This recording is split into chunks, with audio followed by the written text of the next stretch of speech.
নমস্কাৰ প্ৰাইম অসমৰ প্ৰতিগৰাকী দৰ্শকলৈ ৮০ সংখ্যক স্বাধীনতা দিৱসৰ শুভেচ্ছা জ্ঞাপন কৰি লৈ আহিছো এই মুহূৰ্তৰ এক গুৰুত্বপূৰ্ণ খবৰ।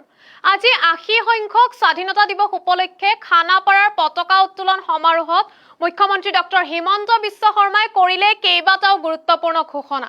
কি এই ঘোষণাসমূহ জনাবলৈ চেষ্টা কৰিছো এই মুহূৰ্তত সবিশেষ। স্বাধীনতা দিৱসত মুখ্যমন্ত্ৰীৰ একাধিক ডাঙৰ ঘোষণা। বানাক্ৰান্তলৈ এবছৰৰ মাটিৰ খাজানা ৰেহাই। ৮ নতুন সমজিলাৰ গঠনৰ প্ৰস্তাৱ। বাল্য বিবাহৰ বিৰুদ্ধে ৩০ দিনৰ অভিযান। বাল্য বিবাহত ১,০৯৯ জন গ্ৰেপ্তাৰ। বহু বিবাহত চৰকাৰী কৰ্মচাৰীৰ দৰমহা কৰ্তন কৰা ধন ভুক্তভোগী মহিলাক প্ৰদান।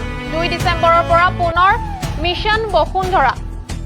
আদৰ্শ কৃষকক ১ লাখ টকাৰে সন্মান। অৰুণোদয় উদ্যমিতাৰ আৰ্হি অনুসৰণ কৰিছে অন্য ৰাজ্যই।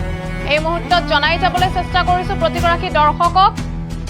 ৮০ সংখ্যক স্বাধীনতা দিৱসত মুখ্যমন্ত্ৰীৰ কেইবাটাও গুৰুত্বপূৰ্ণ ঘোষণা। ৮০ সংখ্যক স্বাধীনতা দিৱস উপলক্ষে খানাপাৰাত অনুষ্ঠিত পতাকা উত্তোলন সমাৰোহত মুখ্যমন্ত্ৰী ডক্টৰ হিমন্ত বিশ্ব শৰ্মাই ৰাজ্যবাসীক উদ্দেশ্যি কেইবাটাও গুৰুত্বপূৰ্ণ মন্তব্য আৰু ঘোষণা কৰে।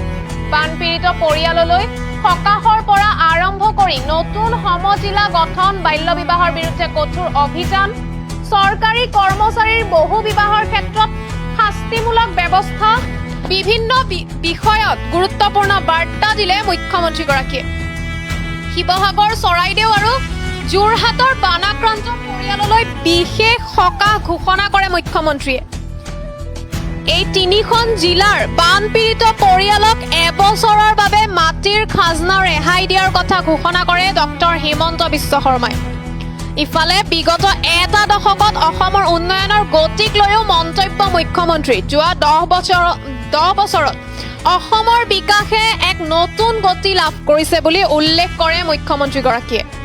তেওঁ লগতে কয় যে অসমৰ অৰুণোদয় আঁচনি আৰু উদ্যমিতা আঁচনিৰ আৰ্হি অন্য ৰাজ্যইও অনুসৰণ কৰিছে। আনহাতে ৰাজ্যৰ প্ৰশাসনিক ব্যৱস্থা অধিক সুদৃঢ় কৰাৰ লক্ষ্যৰে পুনৰ ৮খন নতুন সমজিলা গঠনৰ আনুষ্ঠানিক প্ৰস্তাৱ আগবঢ়ায় মুখ্যমন্ত্ৰী ডক্টৰ হিমন্ত বিশ্ব শৰ্মাই।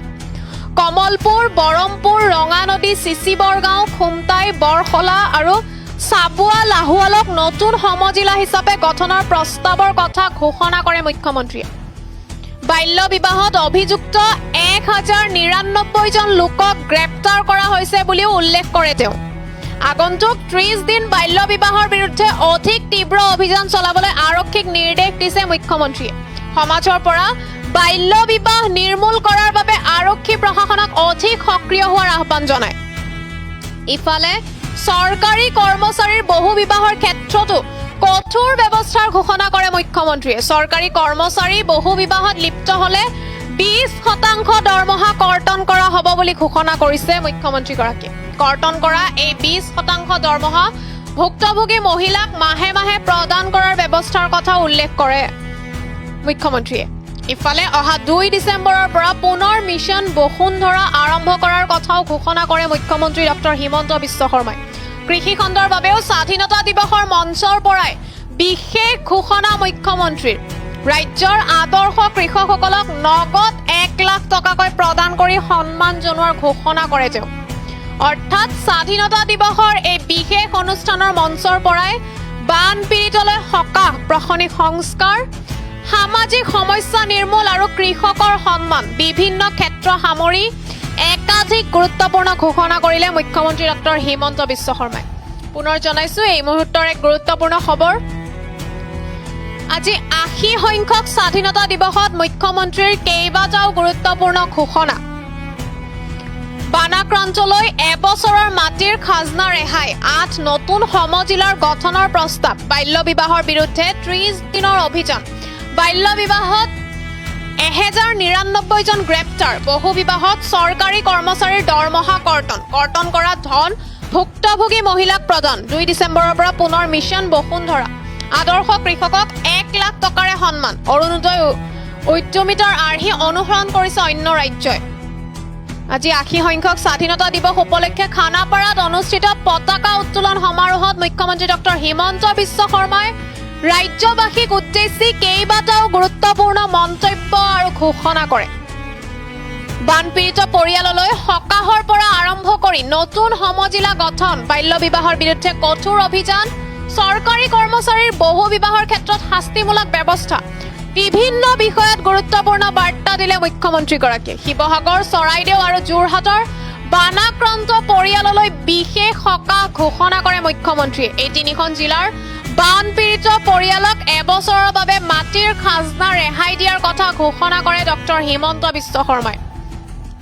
ইফালে বিগত এটা দশকত অসমৰ উন্নয়নৰ গতিক লৈও মন্তব্য মুখ্যমন্ত্ৰীৰ। যোৱা 10 বছৰত অসমৰ বিকাশে এক নতুন গতি লাভ কৰিছে বুলি উল্লেখ কৰিছে মুখ্যমন্ত্ৰী ডক্টৰ হিমন্ত বিশ্ব শৰ্মাই। তেওঁ লগতে কয় যে অসমৰ অৰুণোদয় আঁচনি আৰু উদ্যমিতা আঁচনিৰ আৰ্হি অন্য ৰাজ্যই অনুকৰণ কৰিছে।